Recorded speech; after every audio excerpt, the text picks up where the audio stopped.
A lot of questions. Not all the question makes sense, or maybe some things you are going to explain in the presentation. Just be safe, it was not easy. Yeah, it's very, very interesting because you have a large steps to fail. We might scale to months here.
Morning.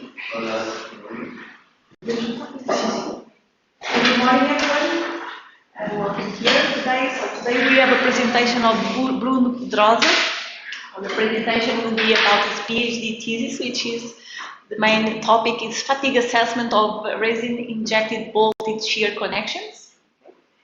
So now I'll give the word to Bruno Pedrosa to start the presentation. Thank you, Professor. Thank you all for coming today. My PhD thesis has been conducted under the supervision of Professor Carlos Cabello, Professor José Correia, and Professor Milan Velikovic. It's not working? Oh, yeah. So there is a significant number of old metallic bridges that require rehabilitation and strengthening operations. And in order to prolong the service life of this structure beyond the initial design life. And there were several scientific projects funded by European Union to study the fatigue problems in bridges.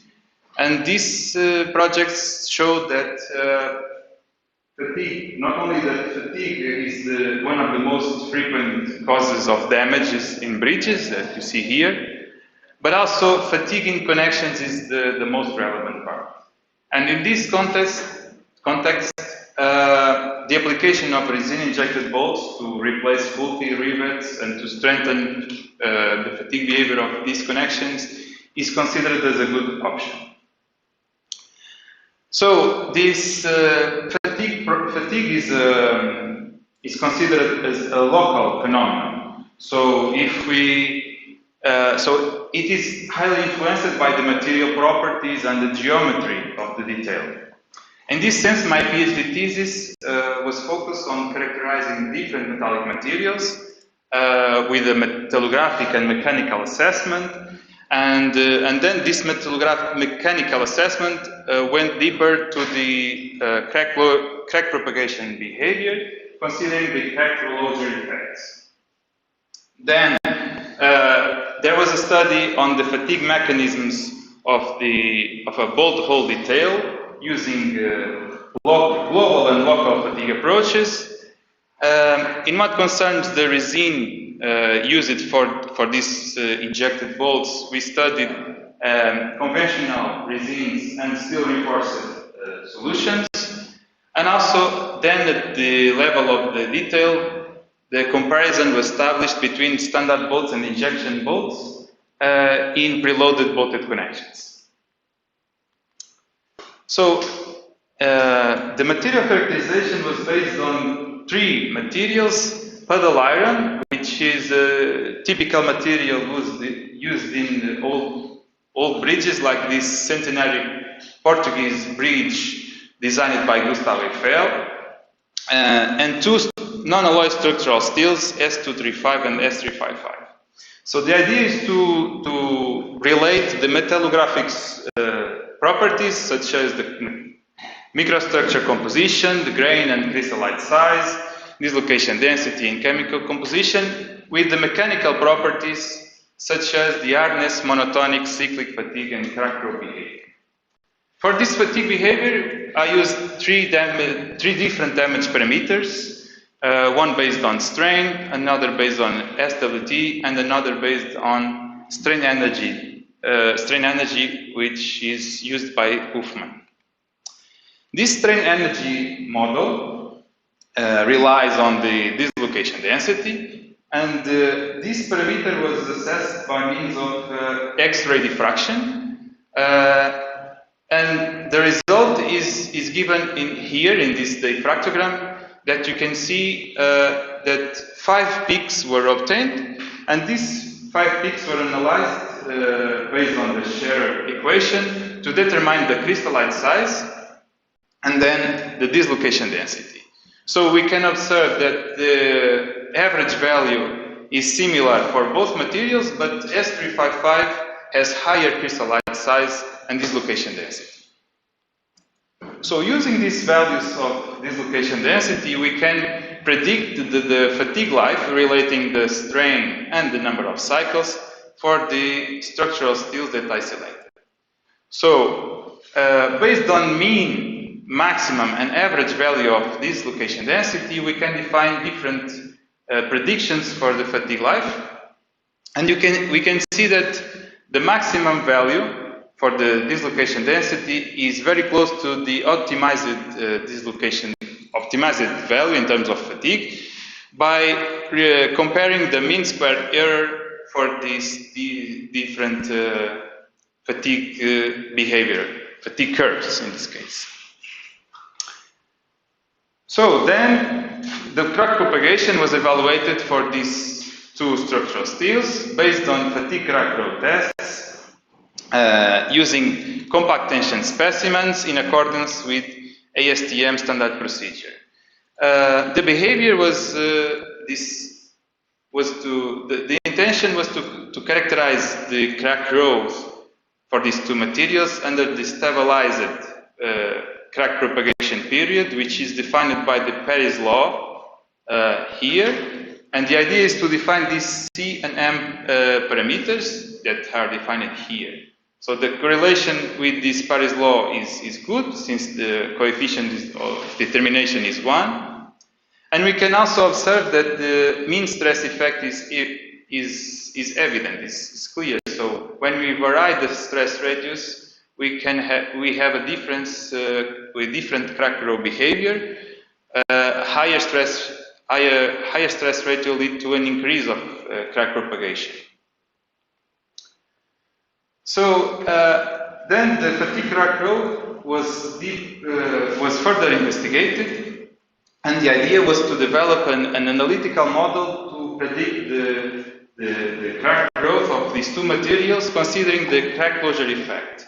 So if we consider a generic plate with a crack under the tensile load, a repeated tensile cyclic load, it could be expected that only tensile stresses are present. But due to local plasticity, we have compressive we call it residual stresses when the minimum load is when we are at the minimum load. So in this sense, we want to compute the crack propagation, not considering the applied value of the stress intensity factor, but the effective value that considers the residual stress intensity factor that is computed from this compressive stress field. This is based on the Unigrove model that I implemented and modified, that I am going to explain. So this crack model is based on the assumption that the crack can be modeled as a notch with finite crack tip radius, in this case defined by this rho star parameter, which allows us to define the stress and strain field ahead of the crack tip, okay, using the Krager-Parrish formulation for the elastic stresses, and Neuber approach to have elastoplastic stresses. And then we define this process block size ahead of the crack tip, a specific length ahead of the crack tip to derive the crack propagation. So the crack growth, crack propagation rate is defined by this process block size divided by the number of cycles to reach the failure within this block.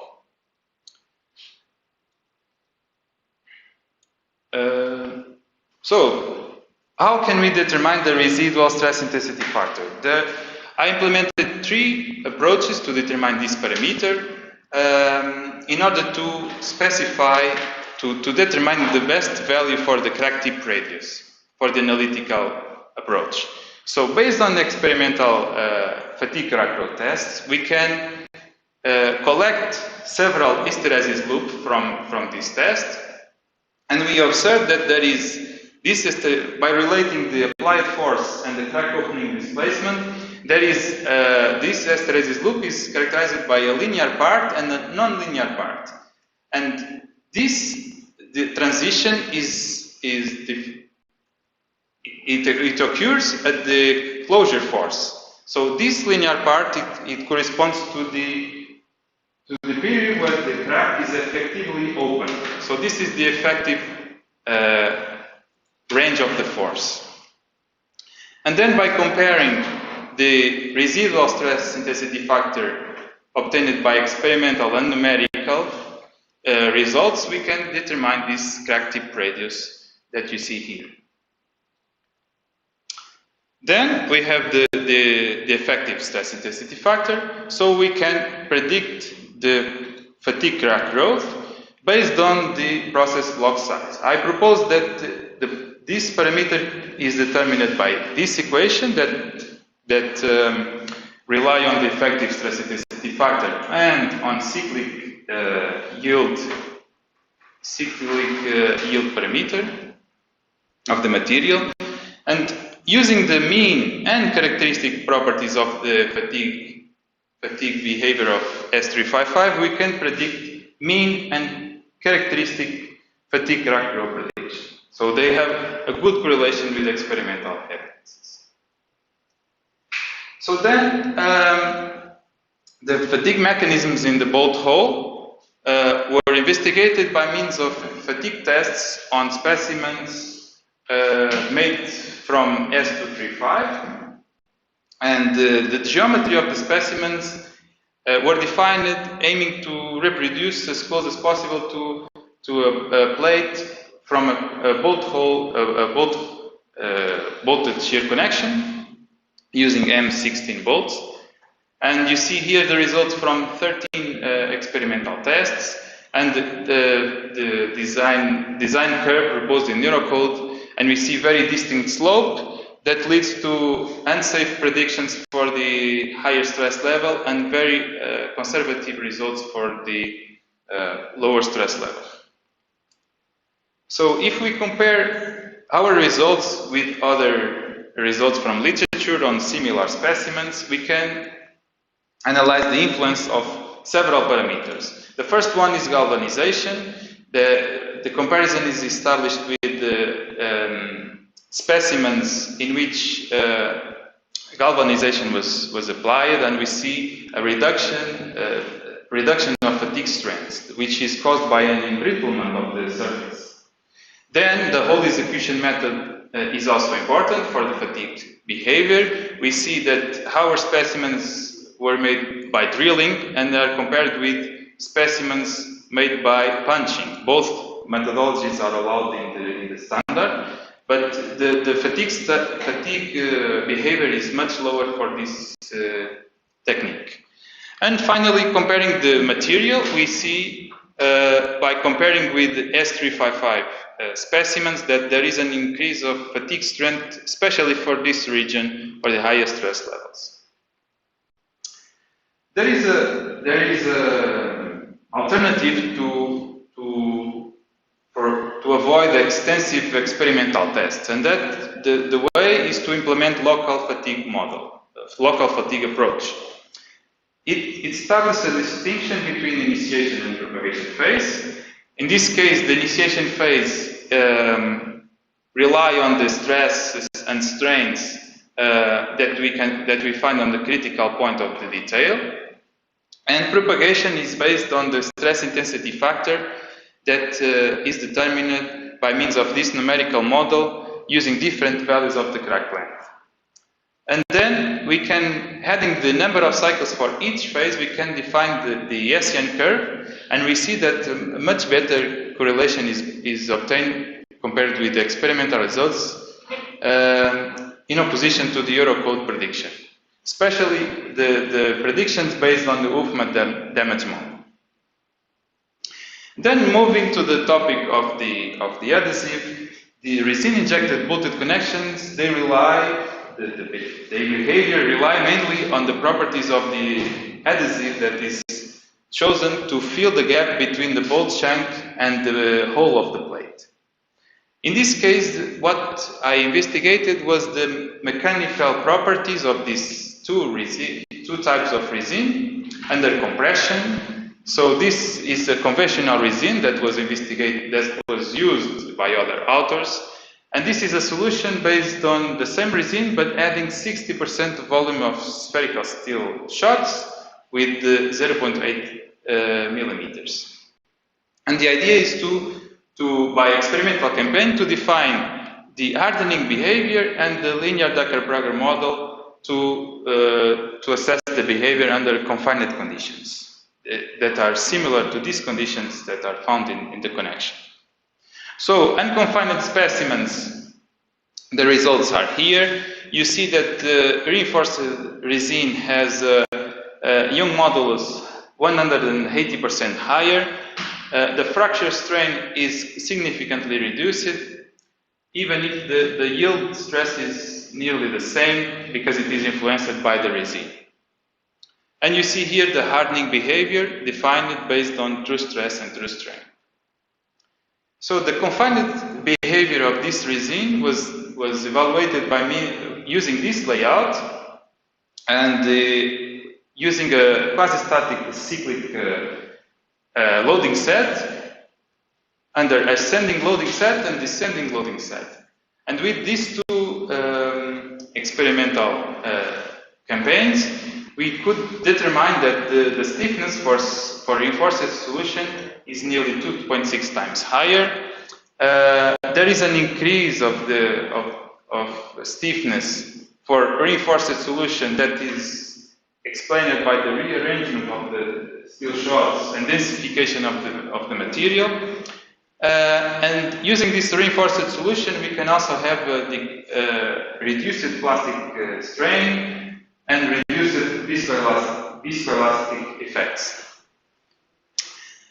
With numerical modeling, we defined the parameters of the linear Dacker-Prager, the friction angle, the ratio of the yield stress, and the dilatation angle that you see here, and we have a good correlation with experimental results, not only in terms of stiffness, but also in terms of stress and strain behavior. And finally, reaching the level of the structural detail, the goal was to assess the fatigue behavior using preloaded bolted connections, comparing standard bolts with injection bolts. It was also intended to be as close as possible to a structural strengthening scenario of a bridge. That's why the specimens are composed of puddle iron and S355 steel plates. So injection bolts are composed, the adhesive is the Cicadur 52, which combine good mechanical properties and a good viscosity level. So from single shear specimens, we could observe that there is an increase of stiffness by reduction of slip displacement in 60% on average. There is a reduction of scatter using injection bolts, since the coefficient of termination goes from 0.5 to 0.8. There is a fatigue life improvement for injection bolts when we look at these two SN curves, mainly in high cycle fatigue regime, which is the most relevant for bridge design. And the Aerocode design curve is unsafe for this case, mainly because the failure was obtained in the puddle iron plate, but we have a good alternative based on Tarzan grinder proposal. And finally, the double shear connection, we can see that it also the benefit of the adhesive was more evident in all fatigue regime. We have a stiffness reduction, in this case of 80% on average. There is a reduction of scatter as well, but in this case is with higher magnitude. And in this case, the Eurocode proposes the same detail category for these two types of connections, and so it disregards the beneficial effect of the adhesive. So in conclusion, this investigation intended to contribute to the scientific knowledge of fatigue assessment of bolted connections by starting from a material level, defining mean and characteristic parameters of mechanical behavior, defining an analytical approach to predict the fatigue character of structural details. It was clear that local fatigue modeling, especially using the Huffman damage model, is able to establish reliable predictions of fatigue behavior. And the compression behavior of two types of epoxy resins were studied that allow for future numerical modeling of connections. And finally, the beneficial effect of the adhesive was quantified in reduction of uncertainty and higher fatigue strength. Thank you.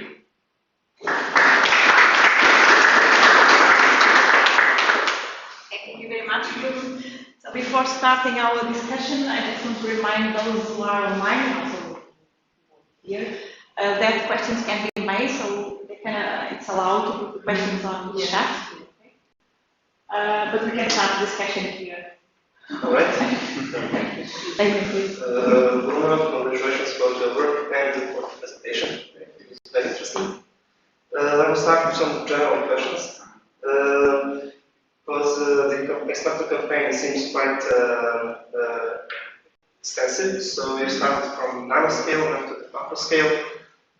Was there anything you wish you knew before you started this campaign that you would improve or do differently?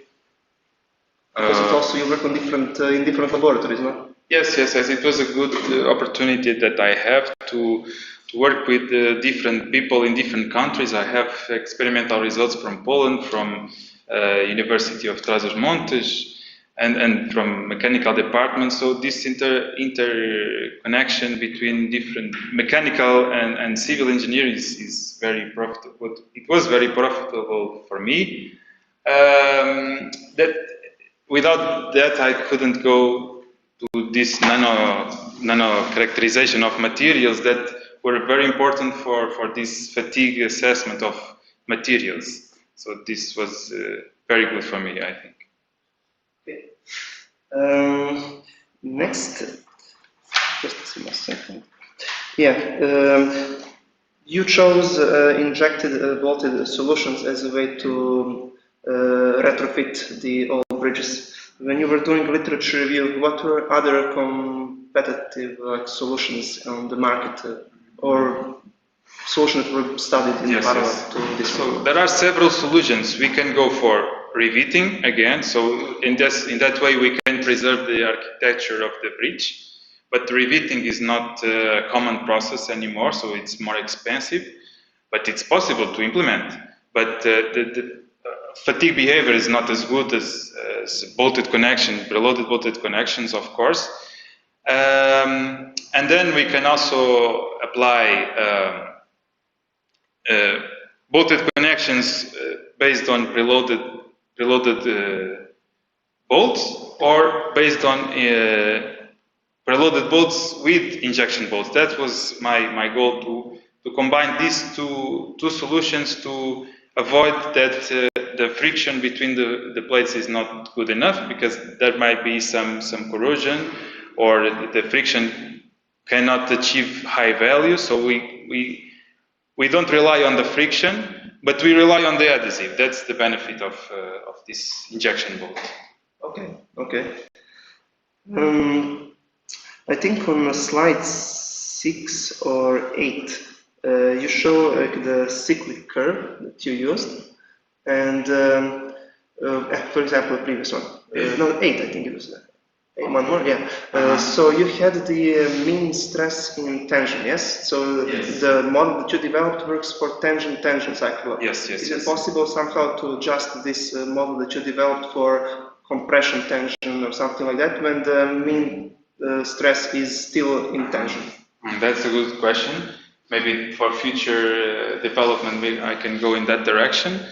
But if we consider this way, we are on the most unfavorable situation, because we are always in tension, so the crack supposed to be always in opening.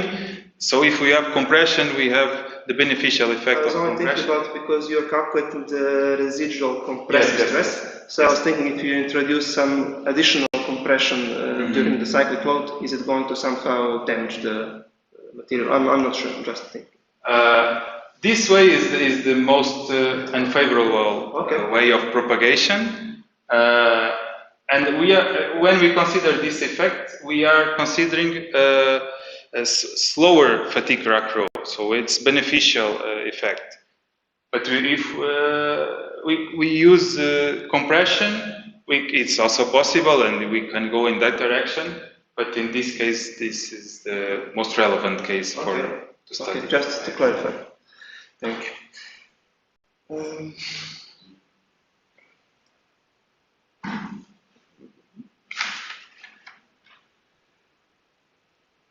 Yeah, about the resins that you chose for injection, was there any specific criteria that was used to choose them, or these were typically applied for this purpose? This resin was used before, and it was already tested mainly under monotonic loading by Delft. In Delft,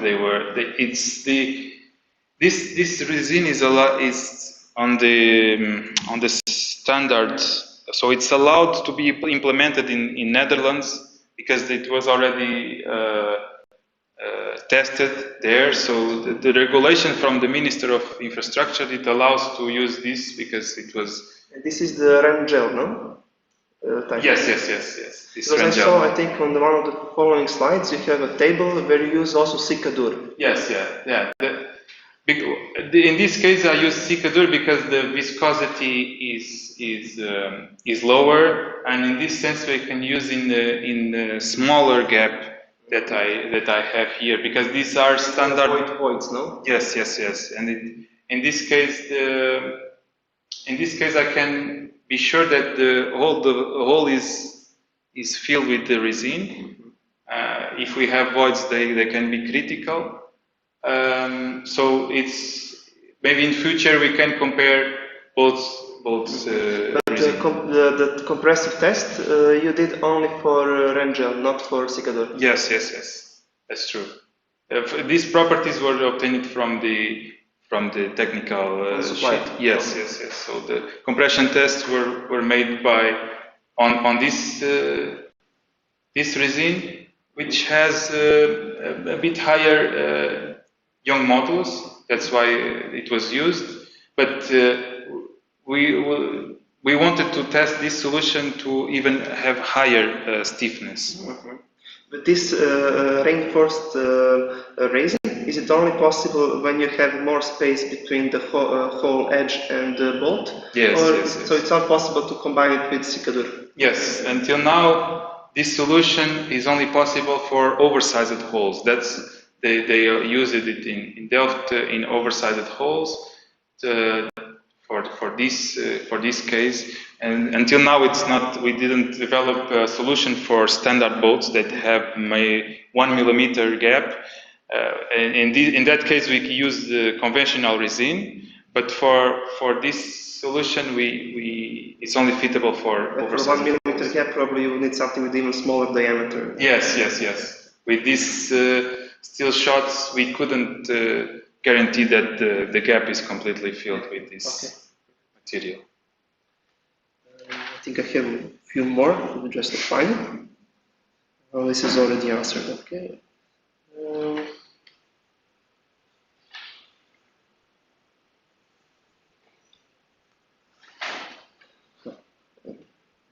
Yes, the final question, yes. Regarding the nano scale test, where you analyzed the metallography. Because we assume that steel is homogeneous and isotropic. And here but it's not always the case. Like in reality, it depends on the production process, no? And if you had also not the pristine sample, but the one which was already from a used steel, how many samples have you actually tested to obtain these values of dislocation densities and crystalline size? And do you think that different supplier or a different part of steel can produce different values of these dislocation densities and crystalline size? Do you think it's relevant, or you think it is safe enough to assume that studying pristine sample of any type is providing good results? Well, this study, I used 2 samples for each material, and I believe that there is not that much difference in this case, because these samples were samples that were extracted from a plate. So here what we see, these dislocations, they are generated by the manufacturing process of the plate. The interesting part will be to apply some deformation, some pre-strain on samples, to evaluate the variation of dislocation density and correlate it with the fatigue behavior. That could be interesting. But I believe that these values are nearly constant for this case of samples that are not pre-strained. So the next step would be interesting to study then already pre-strained, preloaded. Yes. That's my goal. Yes, okay. to study pre-strain and relate that level of pre-strain with these values here to relate with the fatigue behavior of each material. To see where they fall on the graph. Yes. That was my last question. Thank you for the answers. Thank you, Daniel. Thank you very much, Damien. Any other questions from the audience here? Everything else clear? Yes, please. Thank you for your presentation. My question is that in which result you feel proud? Which result? The conclusion that you really feel proud of it during research. Well, I think this, I really enjoyed to investigate about this nanostructure of steel and correlated these nano properties of material with fatigue behavior. It was really interesting for me, and I think we can explore much more about this to establish good predictions for fatigue behavior, avoiding extensive experimental campaigns that take a lot of time and cost a lot of money. I think on this way we can avoid some issues about fatigue assessment. Good. Any other questions online? No other questions? One. Okay, please. Thank you, Bruno. When we ask a question, it shows the topic is interesting. And in slide 3, I guess, what is the effect of the material on the fatigue? What is improves by which parameter effect on the fatigue? Material, condition, and can you see that? And the loading, the type of loading I want to ask is, it's effect on the material, on the fatigue or not? The type of load? Yes, of course. The type of load influences. If we are always on tension, if we have tension and compression load, the behavior is different. The characterization that I made was always on tension, as I explained, because this is the most unfavorable case. But it will give a different result if I apply a different type of load, of course. And the material is also influenced. Because normally the high frequency load, as you said in the bridge, makes effect on the fatigue and erosion. Another thing is, I want to know, the fatigue behavior of a material is in the elastic range or plastic range? When it's happening? Well, if we consider a local approach, we have to consider that the material is plastified. We have plastic behavior of material because we are analyzing the critical location where we have high stresses, so we have to assume the cyclic elastoplastic behavior of the material. That's why I characterize the fatigue behavior of the material to use on the detail to predict fatigue life based on elastoplastic material.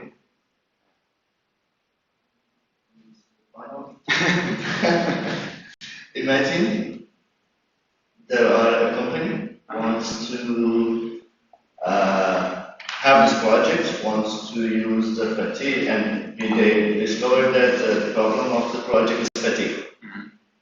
And do you have this self-confidence to go and suggest your suggestion? It depends on the situation. There are several techniques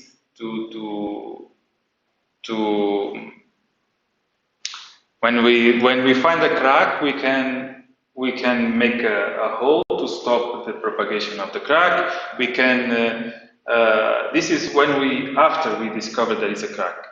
Or we can, but this study is important to predict how, okay, we found a crack, how long does it take to reach the final strength, the failure of this part of the structure. This is important to have this prediction. That's why I have some analytical and numerical models, and they rely on material parameters. So in this case, we can go on the structure, collect some samples, study the material, and then predict the behavior of the crack to define the strategies that we can implement to stop the crack. Yes, correctly. Your work is prediction and evaluation the fatigue, failure fatigue. Yes. Situation. Sure. For the replication and increase of strength, it will be another part of the study in the future. If we look at the last part of the presentation, we have this comparison between standard and injection bolts, and I used specimens combining old material and new material. So I intend to reproduce a situation where we have we want to strengthen the bridge because there is higher frequency of loads. So I connect new plates to the existing ones using injection bolts. So this is my solution, and I quantified the beneficial effect of using this adhesive around the bolt instead of standard bolted connections. Thank you. Thank you, Armin. Any other question? I just, it's mainly curiosity. So you said that you pick up some samples from different bridges. Mm-hmm. Is any of these bridges still in function, or is it all bridges that were demolished?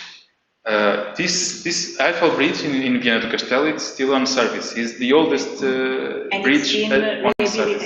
Yes. Some elements of the structure were removed and replaced by new ones, and I used the material that was extracted to characterize it. But there are other parts of the bridge that are not highly stressed that continue there, and the bridge continue to be used on service. Okay, great. Thank you. Thank you. Okay, no other questions? Given online? Okay, no. So we can close this session today. So thank you very much for your presence here. Thank you, Bruno, very much for your impressive presentation. Thank you. And we'll see you next time.